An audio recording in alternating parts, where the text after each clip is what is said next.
What's up, guys? It's Coach Grant with First Down Training, and today we're going to be breaking down how to be a physical wide receiver. So we're going to be talking about some of the things that you guys can do to be a more physical wide receiver and to beat those DBs, maybe if you're on the taller side, maybe if you're on the bigger side, or even if you're on the smaller side, okay? But first things first, fellas, I want to talk to you about a 28-day wide receiver gym program. If you check out that very first link in the description, we give you a 28-day plan where you can get access to all the workouts receivers should do. It helps you with your hip mobility, helps with your explosiveness, which ties into route running. It will also help you with your speed and your hands. So again, if you need to improve your game at wide receiver, check out that very first link in the description. It's $20 off today, fellas. So check out that link below to help you guys improve your overall game in the gym at receiver, okay? So let's get started. So first things first, going to be talking about this shock release. So this shock release is a great way for you guys to be able to get some separation off the line. So let's watch this full speed, then we'll break it down. This is Elijah Moore. So he gives that little quick shock and then bursts up onto this slant. So this is something you guys can do when you know that you're going to be against a DB who's kind of in this catch technique right here, maybe not expecting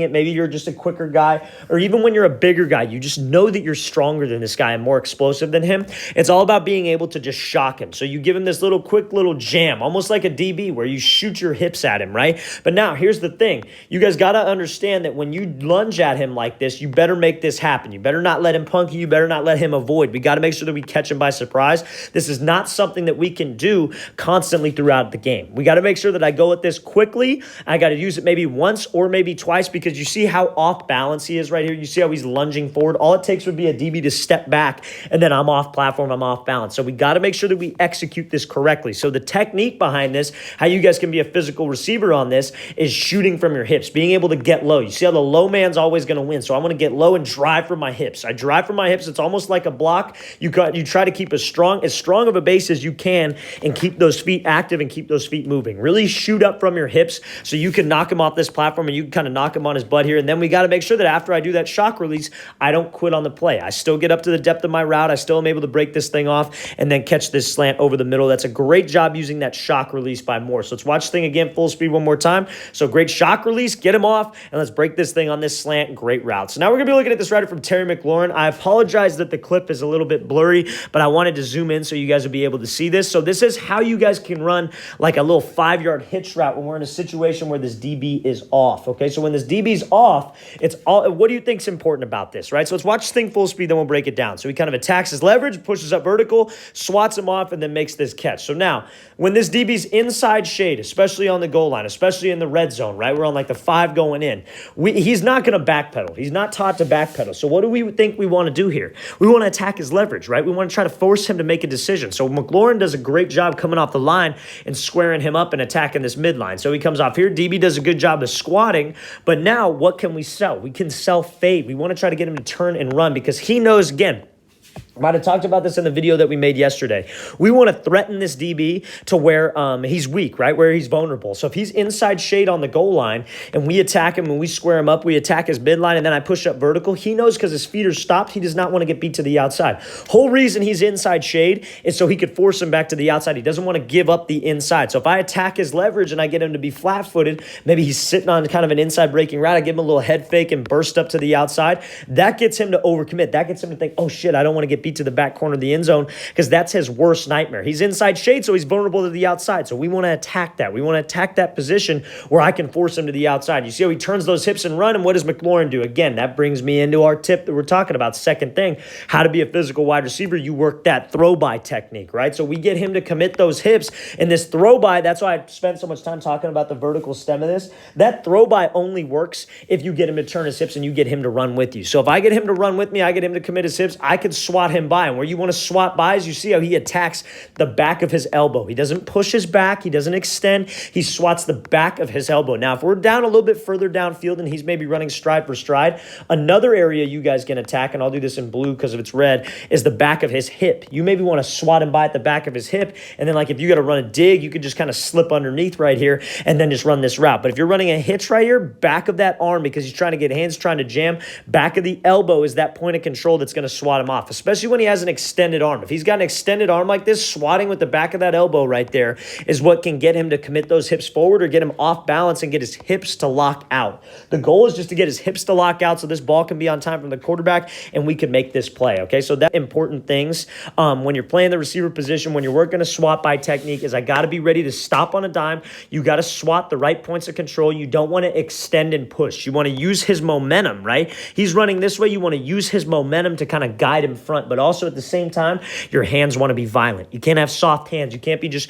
another thing that you don't want to do when you're trying to be physical is you don't want to slow yourself down here, right? You don't want to slow yourself down to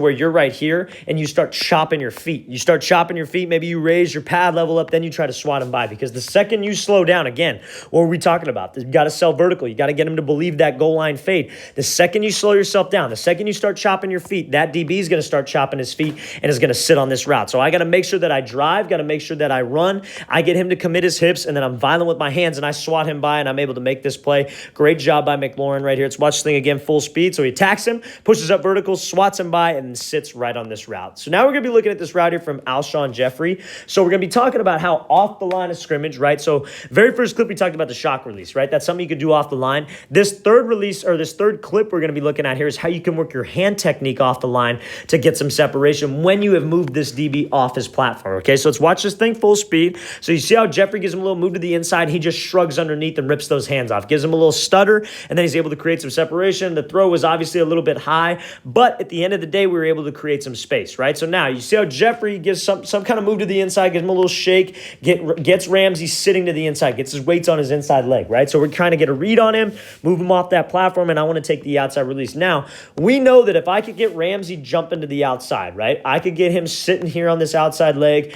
I can probably get some separation of the outside, but I know that I only got to beat what? You only got to beat his right hand. If you want to take an outside release, the hand that you got to beat is that right hand. That's the hand that we have to, that's the hand that we focus on. That's the hand that we want to rip through and be able to create space. So what does he do? He doesn't worry about with his left hand. He doesn't swat. He doesn't chop over the top. He doesn't do all this fancy stuff. When it comes to hand combat, right? Hand fighting off the line, hand fighting a DB, keep it simple. Keep it simple and be explosive and be fast, right? And again, be violent. So what does he do? He gets him off that line. He rips underneath, and now we're here. If you get him to be here with his hips to the outside, weight on his outside leg, and he's throwing this arm out for recovery, I know I just got to beat that arm, because what does he do? He shrugs underneath, rips underneath at that elbow, and you see how he has no recovery with the left hand, because we know to be able to get off a press, especially when you're running a route like a stutter go, right? A stutter go, a little bit longer developing route, right? A little bit, something that takes a little bit of time to work. When you got a longer developing route like this, you got to go, man. You can't be wasting too much time. You can't be doing all this fancy stuff and then go.